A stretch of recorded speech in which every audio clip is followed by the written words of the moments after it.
أفلم ينظروا إلى السماء فوقهم كيف بنيناها وزيناها وما لها من فروج والأرض مددناها وألقينا فيها رواسي وأنبتنا فيها من كل زوج بهيج تبصرة وذكرى لكل عبد منيب ونزلنا من السماء ماء مباركا فأنبتنا به جنات وحب الحصيد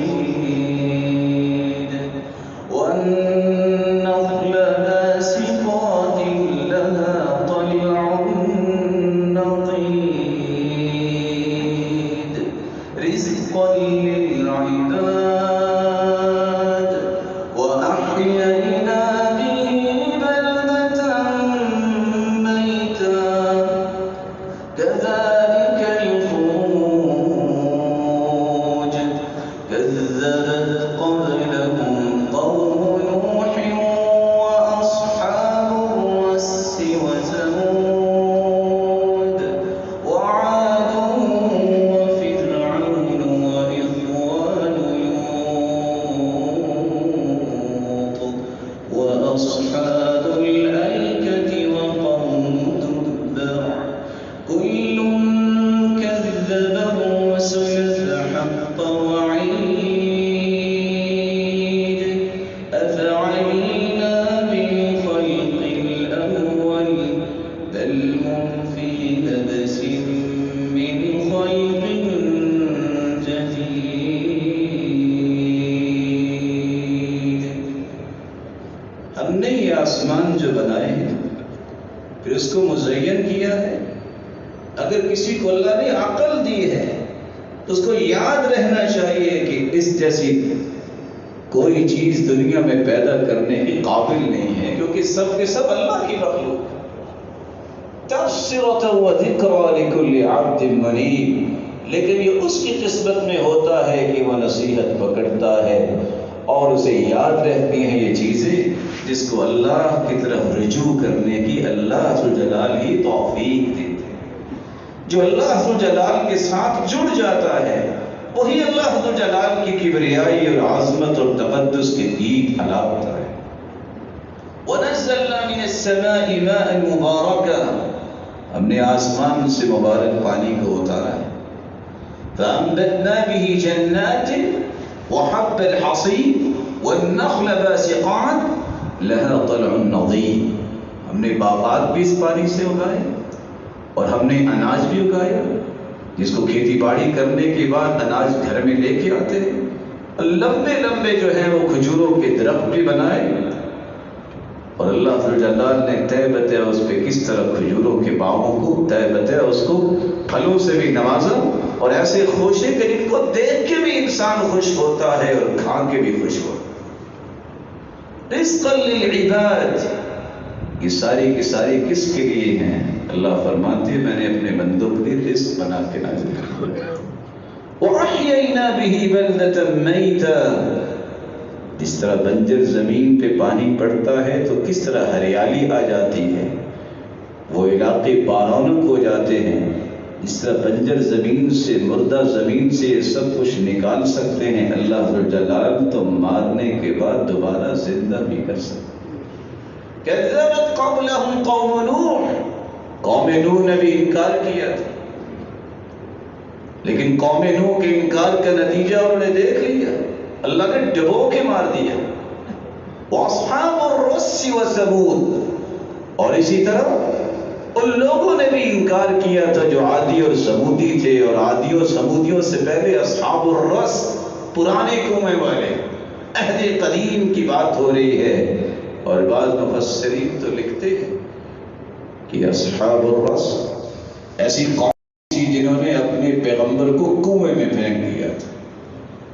وعاد وفرعون واخوان لوط، فرعونیوں نے بھی انکار کیا تھا اور لوط علیہ السلام کی قوم نے بھی انکار کیا تھا. لیکن اس انکار کا نتیجہ کیا نکلا؟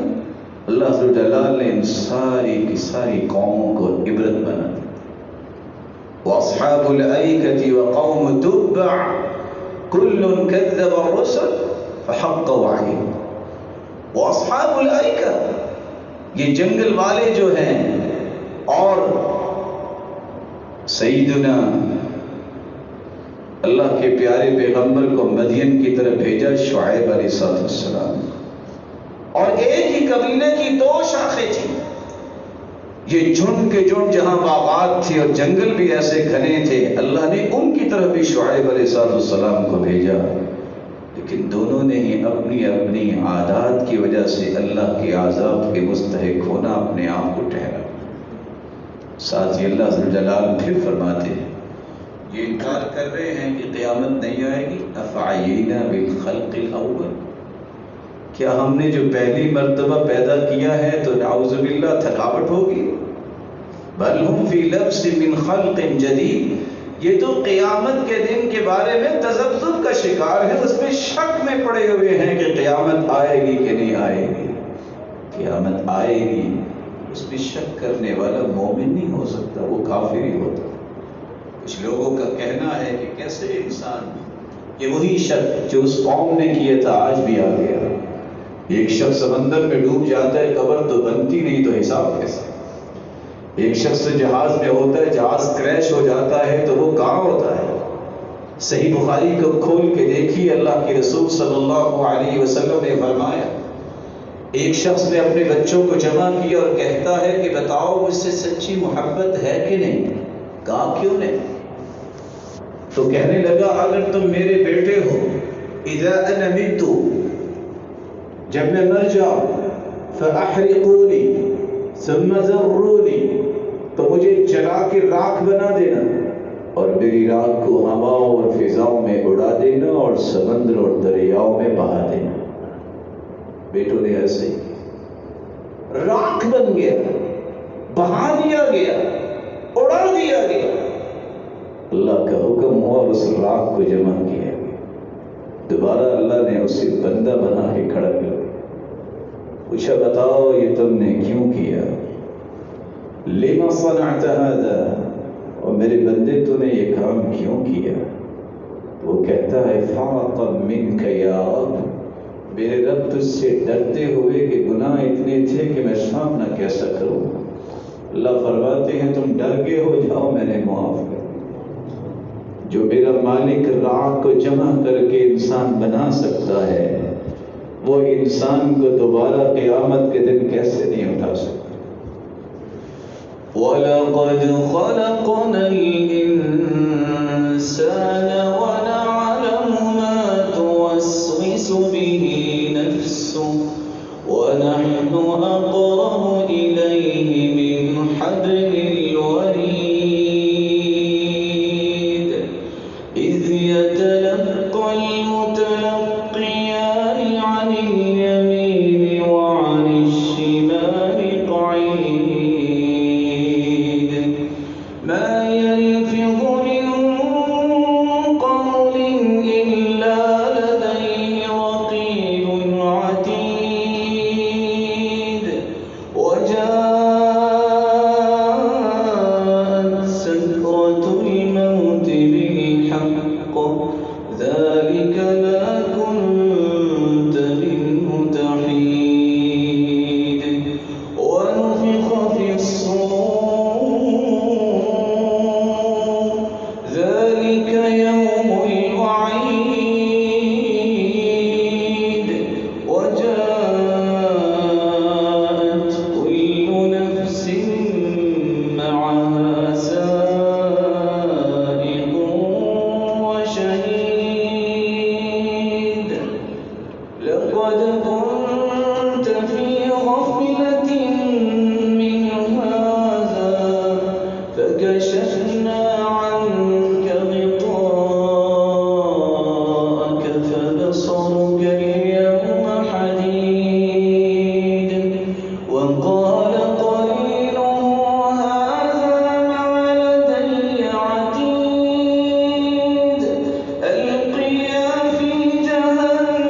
کو پیدا بھی ہم نے کیا. یہ سمجھتا ہے کہ کوئی کام کروں گا، کوئی دیکھے گا، کوئی لکھے گا. اس کے حاشیہ تخیلات میں اٹھنے والے جذبات سے بھی ہم واقف. اس کا نفس جو سوچتا ہے اس کی سوچ سے بھی ہم واقف. وَنَحْنُ أَقْرَبُ إِلَيْهِ مِنْ حَبْلِ الْوَرِيدِ. اللہ ذو الجلال فرماتے ہمارا علم و قدرت کیسا ہے کہ شہ رب جو ہے اس سے بھی قریب، ایک ایک لمحہ جو اس کی زندگی کا ہے وہ ہم بھی عیاں ہیں، کوئی چیز مخفی نہیں. اذ يتلقى المتلقيان عن اليمين وعن الشمال قعيد.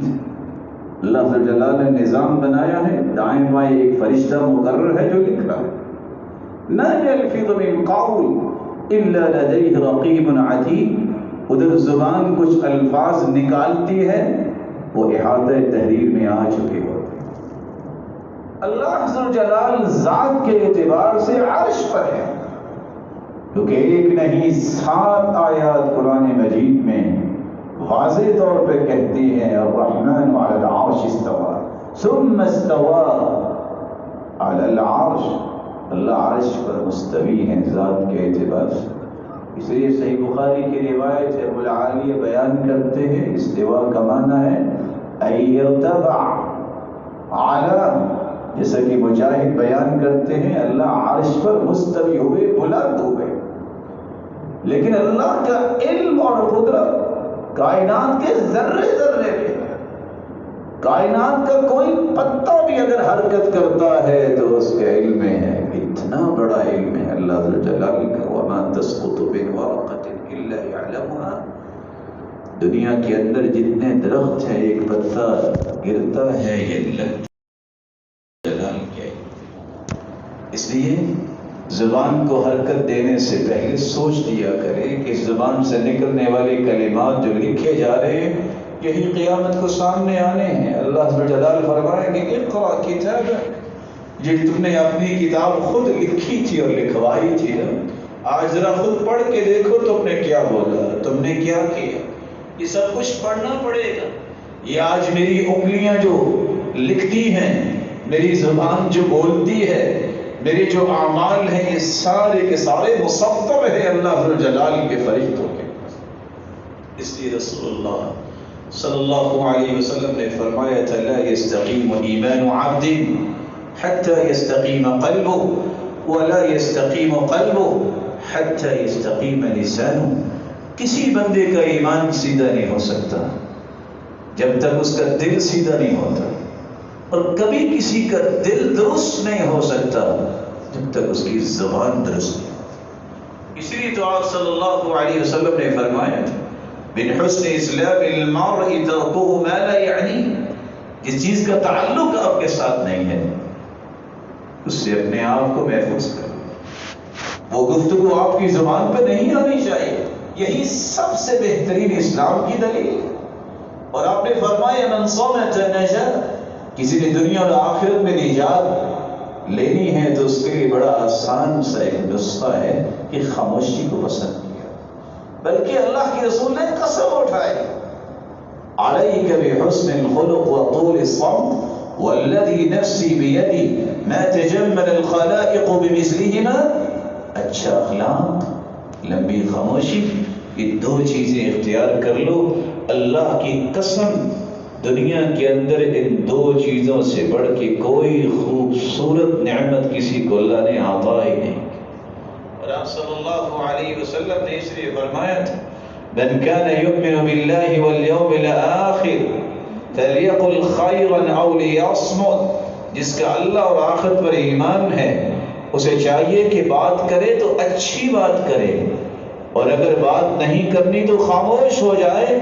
صرف اچھی بات کرنے کے لیے اپنی زبان کو حرکت دے، وگرنہ اپنے نامہ اعمال میں بوجھ نہ ڈالے، یہ کل کو خود اٹھانا پڑے. لا يلفظ من قول إلا لديه رقيب عتيد وجاءت سكرة الموت بالحق. ایک وقت آنے والا ہے جب موت کی بے ہوشی آئے گی، ہر ایک کو آئے گی. اللہ کے رسول صلی اللہ علیہ وسلم پر قرآن جو نازل ہوا ہے، ایک ایسا وقت آتا ہے جب انسان فرشتے کو دیکھتا ہے، عین الملک، اور آنکھیں وہاں ٹک جاتی ہیں، والتفت الساق بالساق، پنڈلی پنڈلی پہ چڑھ جاتی ہے، اور پھر وہ سارے کے سارے پردے ہٹا دیے جاتے ہیں جو زندگی میں انسان نہیں دیکھ سکتا۔ زندگی کا ایک ایک لمحہ اس کی آنکھوں کے سامنے گھوم رہا ہوتا ہے، میں نے یہ بھی کیا، میں نے یہ بھی کیا، اور میں نے یہ بھی کیا۔ وجاء سکرۃ الموت بالحق ذلك ما كنت منه تحيد، اسی سے بھاگتے تھے نا کہ موت نہ آ جائے، اسی سے بھاگتے تھے نا کہ پتہ نہیں کچھ ہو نہ جائے، آج وہ ہونے جا رہا ہے۔ اور کیا ہوگا جب قیامت ہی آ گئی تو پھر تو کوئی بھی نہیں بچے گا۔ فرشتہ قرنا لے کے اللہ کے حکم کے انتظار میں ہے، کان لگائے ہوئے ہیں اور اس کی گردن جھکی ہوئی ہے کہ کب اللہ جلال کا حکم آئے اور قیامت کے لیے پھونک لگائیں گے اسرافیل علیہ الصلوۃ والسلام اور قیامت قائم ہو جائے۔ پھر وہ وقت بھی آئے گا کہ ایک شخص آئے گا، اس کے ساتھ سائق بھی ہوگا اور شاہد بھی ہوگا۔ ایک فرشتہ اس کو ہان کے لے جا رہا ہے اور دوسرا گواہی دینے کے لیے ساتھ جا رہا ہے، اور فرشتہ نہ بھی ہو، علماء یہ کہتے ہیں انسان کا نفس جو ہے یہی اس کے لیے گواہ بن جائے گا۔ سائق و شاہد، اور وہاں کیا کہا جائے گا؟ لقد كنت في غفلة من هذا، اس چیز سے غافل تھے نا کہ قیامت نہیں آنی، دیکھا جائے گا قیامت آج ہوا۔ فَكَشَفْنَا عَنْكَ غِطَاءَكَ فَبَصَرُكَ الْيَوْمَ حَدِيدٌ، آج پردے ہٹا دیے اور آپ کی نظر بڑی تیز ہوگی، اب سب کچھ نظر آئے گا تمہیں، دنیا میں تمہیں نظر نہیں آتا تھا۔ فَبَصَرُكَ الْيَوْمَ حَدِيدٌ قَالَ قَرِينُهُ هَذَا مَا لَدَيَّ عَتِيدٌ، جس طرح ہر انسان کے ساتھ ایک قرین جن ہے جو اسے برائی میں اکساتا ہے، اسی طرح اللہ جلال نے ایک فرشتہ لگایا ہوا ہے جو پوری کی پوری پروفائل اس کی مرتب کر رہا ہے، کہے گا یہ میری تحویل میں تھا نام اعمال، یہ لو اب دو حساب، اس حساب کے بعد ہی تیرا کوئی فیصلہ ہوگا کہ تجھے اچھا بدلہ ملنا ہے کہ برا بدلہ ملنا ہے۔ ساتھ ہی اللہ جلال نے ایک بہت بڑی بات کہہ دی، وقال قرينه هذا ما لدي عتيد القيا في جهنم، اللہ حکم دیں گے سائق اور شہید کو، دونوں فرشتوں کو، اس کو ڈالو نا جہنم میں، کیونکہ یہ کافر تھا، یہ عنید اسلام کا دشمن تھا، یہ خیر کی چابی بننے کی بجائے خیر میں رکاوٹیں ڈالتا تھا، مناع للخیر معتد، یہ ہر شخص پہ زیادتیاں کرتا تھا، مریب، یہ اسلام میں خود بھی شک کرنے والا تھا اور لوگوں کے دلوں میں بھی شک پیدا کرتا تھا، قرآن کے بارے میں، آخرت کے بارے میں، اللہ کے پیغمبر کے بارے میں، اللہ کے بارے میں، صحابہ کرام کے بارے میں، یہ شک کرنے والا اور شک لوگوں کے دلوں میں ڈالنے والا، اللہ فرمائے گی القیا فی جہنم، اس کو ڈالو نا ذرا جہنم میں، اس کو سمجھ آئے کہ دنیا میں کس طرح فالوورز کی تعداد کو بڑھانے کے لیے کس طرح انسان پھینکی باتیں کر کے اپنے فالوورز بڑھاتا ہے۔ آج اس کا مزہ تمہیں چکھنا ہے، اور اس نے اللہ کے سوا کسی اور کو بھی پکارا تھا، شرک پہ اتراتا بھی تھا، خوش بھی ہوتا تھا۔ الذی جعل مع اللہ الہا آخر القیاہ فی العذاب الشدید، اس کو سخت ترین عذاب میں ڈال دیا جائے۔ قال قرینہ ربنا ما اطغیتہ ولکن کان فی ضلال بعید، جس شیطان کی وصفوں میں آ کے انسان یہ سب کچھ برائیاں کرتا ہے، یہ شیطان اس دن انکار کہے گا میں نے تو اس کو جو ہے وہ طغیانی پہ مجبور نہیں کیا، یہ خود گمراہیوں میں پڑا تھا، میرا اس میں کوئی رول نہیں ہے۔ اللہ فرمائے کہ جھگڑا چھوڑو، قال لا تختصموا لدي وقد قدمت إليكم بالوعيد، میں نے یہ ساری باتیں قرآن کی صورت میں اور پہلی کتابوں کی صورت میں اتار کے واضح کر دی ہے، اب یہاں جھگڑنے کی ضرورت نہیں کہ شیطان کی وجہ سے ہوا، کہ اس کا نفس خود شیطان بن چکا تھا، یہ باتیں چھوڑ دے اور اس جھگڑے کو میرے سامنے نہ کرے. جو بات میں نے کہہ دی ہے، جو فیصلے اتار دیے ہیں، اس میں کوئی تغیر نہیں ہے، کوئی تبدیلی نہیں ہے. جس نے دنیا میں رہتے ہوئے لن ترانی کے نعرے لگائے ہیں، آج اسے عذاب ملنا ہی ملنا ہے. آج وہ میرے عذاب سے نہیں بچ سکے گا. اور جب جہنم میں ڈالا جائے گا، یوم نقول